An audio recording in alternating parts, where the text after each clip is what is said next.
शब्द संस्कृति के इस मंच पर आपका स्वागत है।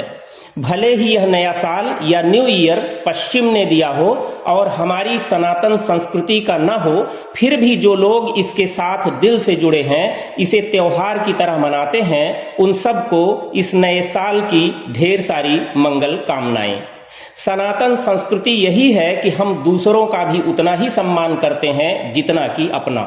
लेकिन आज मैं इस अंग्रेजी न्यू ईयर या नए साल के बहाने भारतीय परंपरा या कहें सनातन और हिंदू परंपरा के नववर्ष की अद्भुत वैज्ञानिकता को याद दिलाना चाहता हूं, ताकि हम ग्रेगोरियन कैलेंडर के आधार पर मनाए जा रहे इस नए साल के शोर में अपनी विरासत को बिसराने से बचें।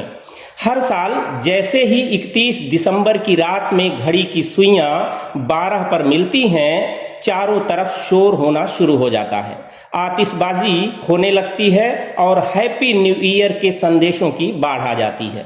उत्सव मनाना बुरा नहीं है, लेकिन एक विचारशील समाज के नाते हमें यह तो पता होना ही चाहिए कि हम उत्सव मना क्यों रहे हैं।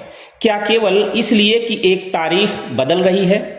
इस नए साल पर एक बहुत बुनियादी सवाल हम सबके सामने है कि क्या नया साल केवल कैलेंडर की एक तारीख का बदलना है, या नया साल प्रकृति चेतना और ब्रह्मांड के बदलाव का उत्सव है। पश्चिमी सभ्यता के प्रभाव में 31 दिसंबर को हम रात के 12 बजे घने अंधेरे में शोर मचाकर हैप्पी न्यू ईयर कहते हैं, लेकिन हमारा नववर्ष रात के सन्नाटे में नहीं बल्कि सूर्य की पहली किरण के साथ उदय होता है। आज मैं आपसे उस नववर्ष की बात कर रहा हूं जो केवल कागजों पर नहीं बदलता, बल्कि जो हमारी जड़ों में, हमारी हवाओं में, हमारी धरती की आत्मा में रचा बसा है। वह नया साल जो किसी बंद कमरे की पार्टी में नहीं बल्कि उगते सूरज की पहली किरण के साथ आता है। दुनिया में प्रचलित वर्तमान कैलेंडर यानी ग्रेगोरियन कैलेंडर की शुरुआत ही रात के अंधेरे में होती है। हमारा नववर्ष चैत्र मास की शुक्ल पक्ष की प्रतिपदा को शुरू होता है। पश्चिमी कैलेंडर के पीछे एक देवता जानुस का नाम है, 2 चेहरों वाला वह रोमन देवता जिसका एक चेहरा पीछे और एक आगे देखता है। लेकिन हमारे यहाँ नववर्ष के पीछे ज्ञान और विज्ञान का आधार है। हम जानुस को नहीं, जगत के सृजन को आधार मानते हैं। जब पूरी दुनिया 1 जनवरी को 2026 के नए साल में प्रवेश कर रही है, तब हमारे पंचांग के अनुसार हम चंद दिनों बाद ही वर्ष 2082 में प्रवेश करेंगे। यह अद्भुत है कि हम काल गणना में दुनिया से 57 वर्ष आगे हैं। यह कैलेंडर ईसा मसीह के जन्म से भी 57 साल पहले का है। यह संवत महाराजा विक्रमादित्य ने तब शुरू किया था जब उन्होंने विदेशी आक्रमणकारियों को भारत की भूमि से पराजित कर दिया था। इसीलिए इसे विक्रम संवत कहते हैं। यह कैलेंडर हमारी संप्रभुता और विजय का जीवंत प्रमाण है। वैज्ञानिक दृष्टि से देखिए कि 1 जनवरी को प्रकृति में क्या बदलता है। उत्तर भारत में कड़ाके की ठंड होती है, पेड़ उदास और पत्ते विहीन होते हैं, लेकिन जब हमारा नव संवत्सर आता है तो प्रकृति स्वयं को सजाती है। पुराने पीले पत्ते गिर चुके होते हैं और पेड़ों पर नई कोमल कोपलें आती हैं, या कह सकते हैं कि प्रकृति अपना रीसेट बटन दबाती है। न कड़ाके की ठंड होती है, न भीषण गर्मी। एक सुहावना वसंत वातावरण में संगीत घोल देता है। खेत खलिहानों में फसलें पककर लहलहाती हैं। हमारा नया साल मेहनत के फल को घर लाने का समय होता है। क्या यह अद्भुत नहीं है कि जब हम नया साल मनाते हैं तब धरती, पेड़, पौधे और पक्षी सब हमारे साथ उत्सव मना रहे होते हैं। याद रखना चाहिए कि पश्चिम का नया साल हर साल लाना पड़ता है। शोर शराबा, आतिशबाजी न कीजिए तो पता भी न चलेगा कि क्या नया क्या पुराना। लेकिन भारतीय संस्कृति का नया साल लाना नहीं पड़ता, यह अपने आप सहज ढंग से प्रकृति के साथ धरती पर उतरता है। इसे आप न मनाएं तो भी अनुभव अवश्य करेंगे। ग्रेगोरियन कैलेंडर से जुड़ी एक बहुत ही रोचक और चुभने वाली बात है जो हम अक्सर भूल जाते हैं। हम में से बहुत से लोग हैं जो देखा देखी बड़े चाव से 1 अप्रैल को अप्रैल फूल मनाते हैं, लेकिन इसके पीछे का सच यह है कि जब 1582 में ग्रेगोरियन कैलेंडर थोपा गया तो जो लोग अपनी जड़ों से जुड़े थे और अपने हिसाब से अपना नया साल मनाते रहे, पश्चिम के लोगों ने उनका मजाक उड़ाने के लिए उन्हें अप्रैल फूल यानी 1 अप्रैल का मूर्ख कहना शुरू किया। एक तरह से कहें तो यह दूसरी संस्कृतियों को नीचा दिखाने के लिए गढ़ा गया था, जिनमें कि भारत भी शामिल था। लेकिन आज हम इसे एक खेल की तरह मनाते हैं। यह आत्मचिंतन का वास्तव में विषय है। जर्मन दार्शनिक मैक्स मूलर ने कहा था कि अगर मुझसे कोई पूछे कि दुनिया में वह कौन सा देश है जिसने ब्रह्मांड के रहस्यों को सबसे पहले सुलझाया, तो मैं भारत का नाम लूंगा। आकाश मंडल की गति, ज्ञान और काल निर्धारण का काम सबसे पहले भारत में हुआ था। ग्रेगोरियन कैलेंडर केवल पृथ्वी पर सूर्य की परिक्रमा पर आधारित है, लेकिन हमारा भारतीय कैलेंडर सूर्य और चंद्रमा दोनों की गति का अद्भुत समन्वय है। इसमें केवल दिन नहीं बदलते, बल्कि तिथि, नक्षत्र, योग और करण के माध्यम से पल पल बदलते ब्रह्मांड का हिसाब रखा जाता है। यह खगोल विज्ञान की पराकाष्ठा है। हमें बताया गया कि ग्रेगोरियन कैलेंडर आधुनिक है, लेकिन इतिहास की परतें खोलिए तो पता चलेगा कि 1582 से पहले रोम भी भटक रहा था। उनके पास लीप ईयर का सही गणित तक नहीं था। 46 ईसा पूर्व में जूलियस सीजर ने जूलियन कैलेंडर बनाया और जनवरी को साल का पहला महीना घोषित किया।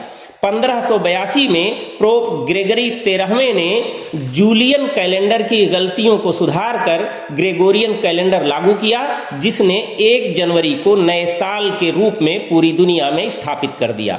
वैज्ञानिक रूप से देखिए तो मैंने बताया कि ग्रेगोरियन कैलेंडर केवल पृथ्वी की सूर्य परिक्रमा पर आधारित है, लेकिन हमारा पंचांग लूनर सोलर है। यह सूर्य की ऊर्जा और चंद्रमा की शीतलता दोनों के प्रभाव को जोड़ता है।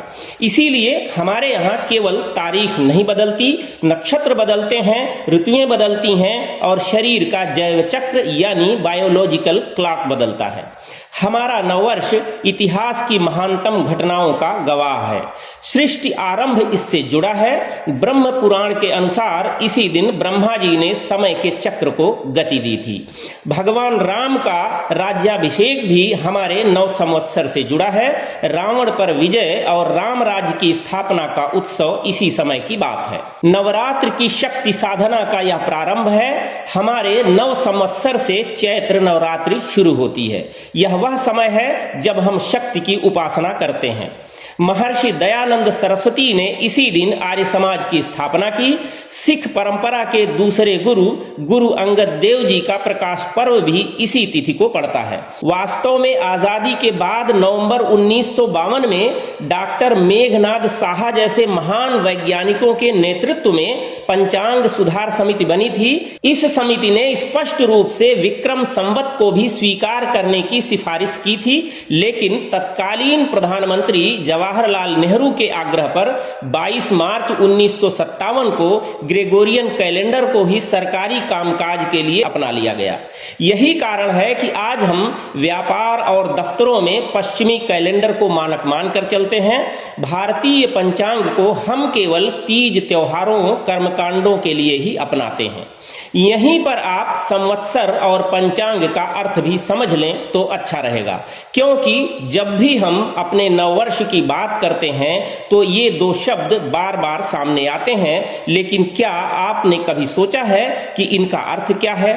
वास्तव में संवत्सर और पंचांग केवल शब्द नहीं बल्कि समय का वैज्ञानिक व्याकरण है। संवत्सर का अर्थ है वह पूर्ण काल चक्र जिसमें ऋतुएं और ग्रह नक्षत्र सम्यक रूप से निवास करते हैं और निरंतर गतिमान रहते हैं। यह हमें याद दिलाता है कि समय कोई निर्जीव संख्या नहीं है, बल्कि एक जीवंत चक्र है।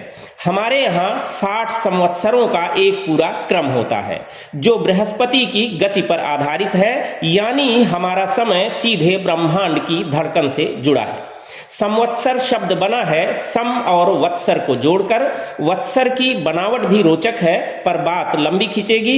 इतना ही समझें कि सम का अर्थ है एक साथ सम्यक रूप से, और वत्सर कहते हैं 12 मास की अवधि यानी वर्ष या साल को।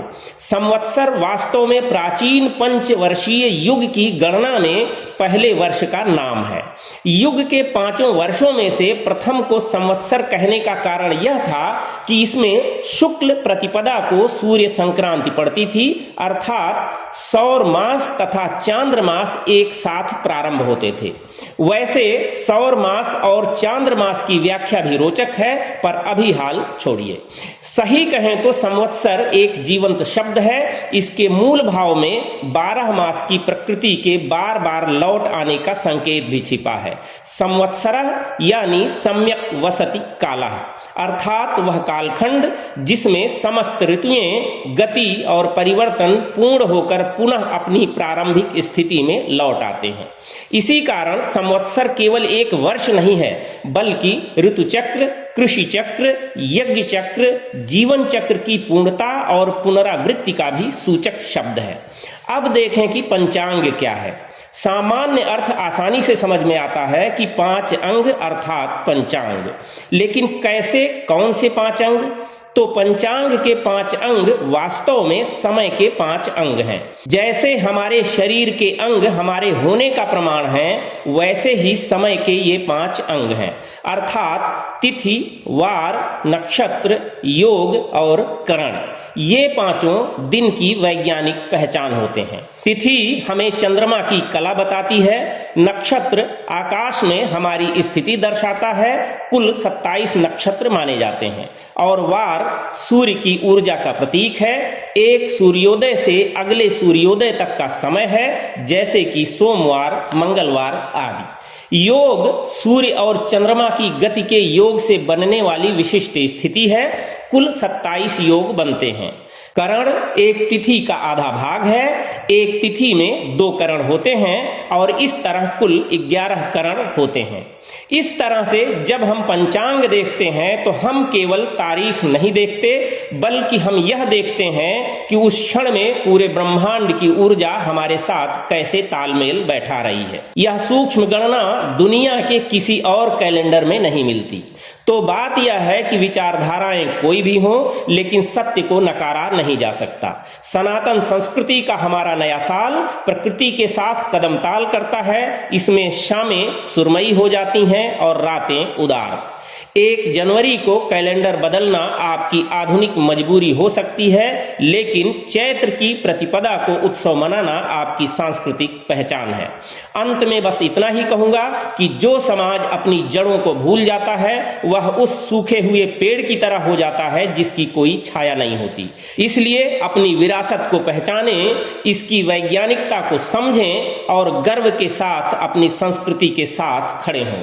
आने वाले कल के लिए आपको शुभकामनाएं, लेकिन अपने वास्तविक नववर्ष के संकल्प को अभी से अपने हृदय में सजो कर रखिए।